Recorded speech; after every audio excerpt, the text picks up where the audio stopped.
we're hearing about it. The second wave. It's the real estate show.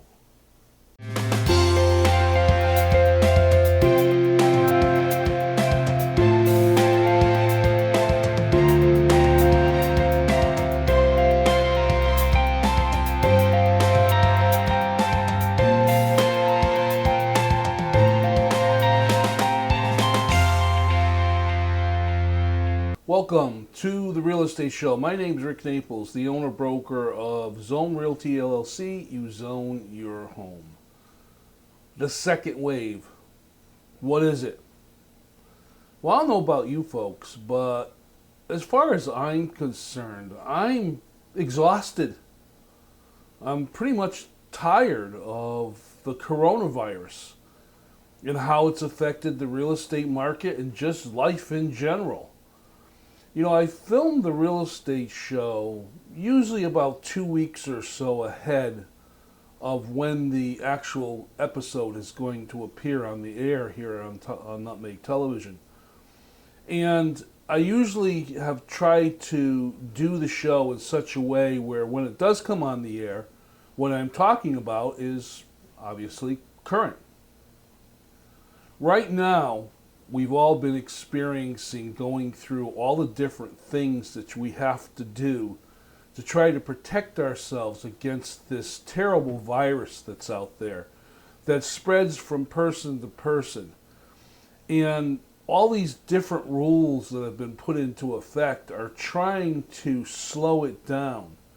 Unfortunately, a lot of us who have been following the rules are just getting tired. I mean, we've been stuck in our homes. We've been only going out grocery shopping. We've been dealing with having to put masks on everywhere we go, social distance, the one-way aisles at the grocery store, which personally drive me insane.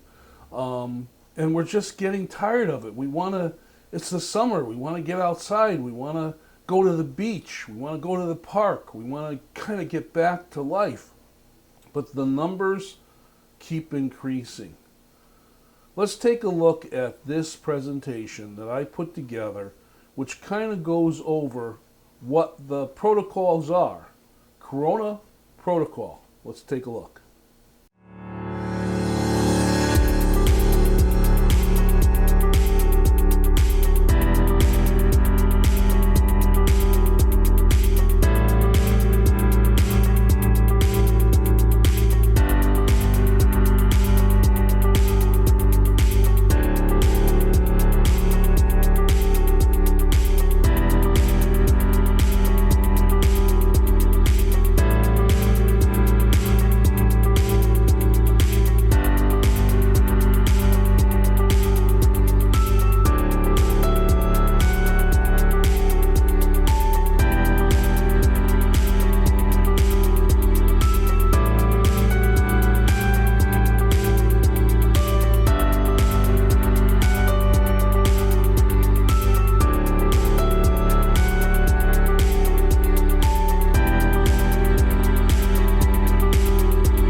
We've seen a lot of folks going out and trying to go about their business and not properly following some of the guidelines that have been put out to try to protect us all from the virus that's out there. In the real estate market, we've seen some situations where buyers are going out and looking at homes, and we're getting a little bit lazy. We're getting a little bit lax. We're not following the protocols in the way that they should be. We're also seeing, since we passed a couple of holidays, families getting back together, starting to have the outdoor barbecues and, parades happening and different things like that, where gatherings of people are getting together, and they're not, some are not, following the protocols that have been put in place to try to protect everybody. As a result, we've started to see this second wave, this spike in the amount of people that are dealing with the virus. Now, there's all kinds of arguments you can have about this, because some people are saying we're not in a second, not actually in a second wave. We are in a situation where, because of the testing that's being done, more people are being discovered that are carrying the COVID virus, that are don't have the symptoms, but they can potentially spread it to other people. So the numbers are going up, and that's a very scary thing. In the real estate business, we have been going along as best as we possibly can to provide the services that we do as realtors to our buyers and our sellers. And we're hoping, as we head towards the fall season, that more houses will start to come on the market. In other words, sellers will start to feel that they can put their homes on the market, and it's safer or safe to do that in order to have people come in and take a look at the house and maybe make offers to purchase it. We're starting to see more and more buyers get a little more bolder to go out and physically look at the houses.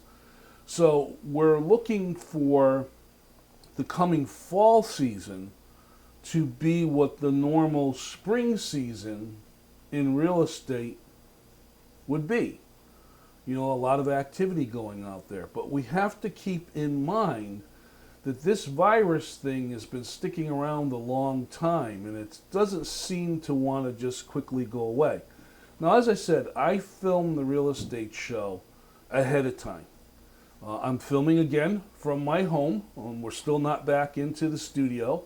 And I never know. I can't predict what's happening 2 weeks out. So it's about, perhaps maybe while this show is airing, we've developed the vaccine. And the vaccine is being administered, and we're all going to be okay, that this virus has been put behind us. Maybe not. But how it's affected the real estate market is extremely important. I mentioned on a previous show how realtors have made the adjustments to the way that they do things in order to provide their services to buyers and to sellers. Things like foregoing the physical showing of a house. In other words, the realtor going out by themselves with their phone and doing live, face-to-face, FaceTime, whatever it might be, to show a buyer a home. So it's just the realtor in the house. We've seen that when a house is sold, well, let me kind of backtrack. Even before the house is sold, when a realtor puts a house on the market and they're going to have photographs taken, it's either the realtor by themselves going through the house, or if they hire a photographer, it's just the photographer by themselves. In other words, trying to minimize the amount of people that go into the home. Once the home is sold, we're seeing the other parts of the transaction being done individually. You're going to do a home inspection. A lot of times the buyers, couple, single, whatever it might be, the buyers of the property, their home inspector, their agent, all show up at the house for the actual inspection, which can take 2 or 3 hours. Now we're seeing the inspectors going by themselves. So they're the only one in the house, and they do their inspection, and then they do their normal report, and they beef it up with more pictures and more conversations to show the buyer what it is they found. We're finding that the banks, same thing with the appraisers. The appraisers are not so much going into the houses anymore. They're doing their statistical analysis like they've always done to come up with values, but taking that one step of physically going into the house, stepping out of it. And we've even seen the situation where closings have changed completely. A lot of attorneys now are representing their buyers and their sellers via Zoom meetings. If not a Zoom meeting, they're Skyping. If not Skyping, they're doing everything through emails. The old days of everybody getting together and sitting around the closing table and shaking hands and exchanging keys, and your group of buyer agents, sellers, buyers, that whole thing is kind of disappeared now. Whether it will come back, we don't know. There are definitely changes that have happened that have affected the way the market has been going. You combine that now with the little bit of inventory that's been coming on and the pent-up demand of buyers, we've created markets where there's such a backlog of people that want to buy houses and so few to sell. As I've said, we've started to see some multiple offers and some, a little bit of competition happening. And that's great for the sellers, not so much for the buyers.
It seems that there's been a theme that's been running through my last few shows, and of course, that's all coronavirus. I've talked and I've shown coronavirus protocol, some of the things you need to follow and do. I've talked about the risks and the safety, and I've talked about how realtors have reacted and how they've adjusted the way they do business, how buyers are changing the way that they're looking at homes, and how sellers are changing the way that they're putting their homes on the market. Just so much happening because of this terrible virus that's been out there. Now, some of the presentations that I've put on the show go over the subjects of what I've been talking about. And I try to stick to those subjects in between when I'm actually talking to you folks out there about the different things, subjects as far as the show is concerned. This virus has become a huge concern, obviously. As I said, at the time of this filming, we're seeing the numbers of people infected with the virus increasing. And that's, I guess, because there's more testing out there. But also, it's just, well, we tend to let our human nature get in the way. We do tend to, at first, follow the rules precisely and strictly. But as things go along, we start to feel a little overwhelmed, a little restricted, a little pent up, where we start to get a little lazy on following those rules. We start to take some shortcuts.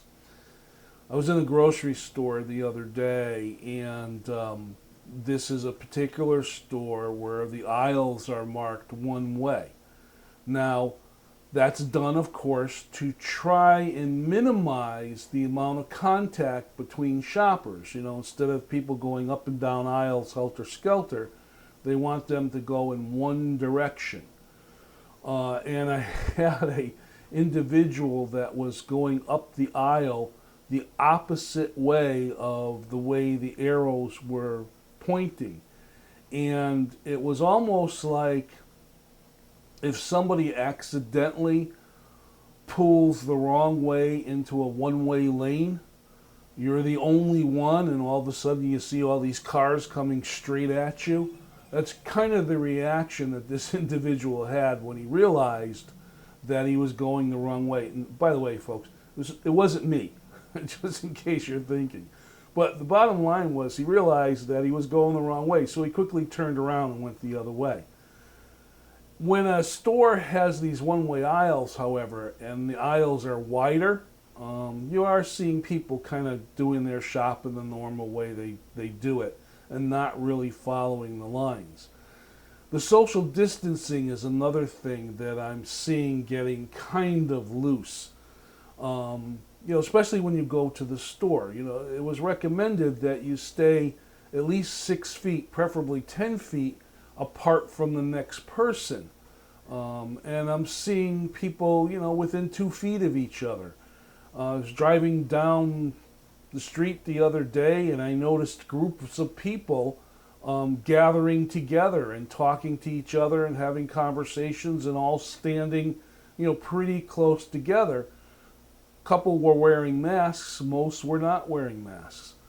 As the restaurants tried to reopen with the outdoor seating, they're trying to keep the tables separated, to keep people apart from each other, yet I'm seeing gatherings of people put together. And I've also seen some interesting phenomenons. When the coronavirus was hitting its peak and the stores were closed and everything was closed, one of the phenomenons that I saw that was quite interesting was people gathering in the shopping parking lots with their cars and kind of forming circles, almost like in the old cowboy days when they would circle the wagons type thing. Cars in a circle and everyone with their windows down talking to each other across an open space. I even saw a group of teenagers sitting on the roofs of their cars talking to each other, trying to keep social distance. Behaviors have changed a little bit, trying to follow the guidelines to keep us safe, but at the same time stretching the liberties to try and have some kind of normalcy as far as following those rules. You really need to be aware of the problems that can be caused if you should decide to get a little bit lax in following those rules. Now, I don't want to get into a huge discussion here about it's my right not to wear a mask, or if I don't want to wear a mask, I shouldn't be mandated to wear a mask, and all that kind of stuff. Realtors are going to wear masks. Until we get the go-ahead from our associations that say go ahead and get back to normal, realtors are always going to take the precautions of wearing a mask. And that is to protect themselves, to protect their buyers, protect the seller, and to follow the protocols that have been set forth as far as trying to be safe when it comes to the coronavirus. Let's take a look at this presentation that I put together. I'll be back right afterwards to talk a little bit more about this very strange and unusual situation we're in the real estate market.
One of the things that we've been told to try and protect ourselves is, of course, wash our hands. Wash our hands as much as we possibly can. Wash them for 20 seconds, avoid touching your face, and so on and so forth. And I was thinking about that when it comes to my business. And, I keep a bottle of hand sanitizer in my car. So I'm constantly sanitizing my hands, especially if I'm out and about and I touch everything. And as a realtor, I started to think about, well, when I'm going to show a house with a buyer, how many times do I actually touch things? And I never really gave it a lot of thought, but let's just look at the scenario for a minute. The realtor meets you, the buyer, at the house that you're looking at that you may potentially make an offer on. As you approach the house, everybody greets in the driveway or in the street, and they start to walk towards the house. You're trying to wear your masks and keep social distance, and the realtor is making regular conversation through their mask to the individuals. The instinctual reach out to shake a hand, you can't do. So you kind of keep your hands in your pocket and you keep your hands to yourself, and you just acknowledge somebody with a nod or whatever alternate way you're going to do it. You approach the house and now you want to enter it. So the first thing the realtor has to do is open the screen door to get to the lockbox that has the key to get into the main door. Now this is a point of possible germs because it's a handle in a lockbox that's been touched by many other realtors or other people. So a lot of realtors will take a sanitized wiping rag or whatever and they'll wipe down the lockbox before they'll put in the code to open it up and take out that key. Now here's another thing that you're going to be touching that's been handled by other people. So they might spray the key with some disinfectant and whatever in order to take that key and put it into the door to turn the door handle to go into the house. Now there's a door handle that you've touched. Now, a lot of realtors will wear the disposable gloves on their hands, but even so, you're taking these precautions. Now you go into the house. You're trying to walk through the house without touching any surfaces. Now, obviously, your feet are touching the floor, but you do have shoes on. But I've seen where sellers have put out those plastic booties or have even asked buyers when they're touring their houses to take their shoes off and leave them at the door, trying to minimize possibly tracking in virus germs on their feet.